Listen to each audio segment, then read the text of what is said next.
ప్రభుత్వం నిర్దేశించిన లక్ష్యాలకు అనుగుణంగా రాష్ట్రంలోని విత్తన కంపెనీలు విత్తనాలను సరఫరా చేయాల్సిందేనని రాష్ట్ర వ్యవసాయ సహకార శాఖ మంత్రి తుమ్మల నాగేశ్వరరావు స్పష్టం చేశారు. విత్తన కంపెనీలకు నిర్దేశించిన లక్ష్యాల సాధనను ఎప్పటికప్పుడు పరిశీలించాలని, ఆకస్మిక తనిఖీలు చేపట్టాలని ఆయన అధికారులను ఆదేశించారు. మంత్రి ఛాంబర్లో వ్యవసాయ సహకార శాఖల ఉన్నతాధికారులతో రాష్ట్ర స్థాయి సమావేశం నిర్వహించారు. ఈ సందర్భంగా మాట్లాడుతూ విత్తన ప్యాకెట్లు కంపెనీ నుంచి రైతులకు చేరే వరకు నిఘా వ్యవస్థ కట్టుదిట్టంగా పనిచేయాలని సూచించారు.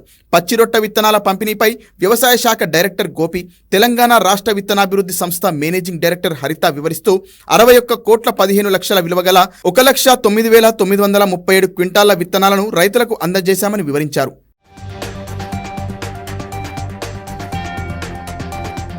రాష్ట్రంలో పంటల నమోదు ప్రక్రియ పారదర్శకంగా నిర్వహించాలని, ఎలాంటి లోపాలకు తావు లేకుండా సజావుగా జరపాలని మంత్రి తుమ్మల సంబంధిత అధికారులను ఆదేశించారు.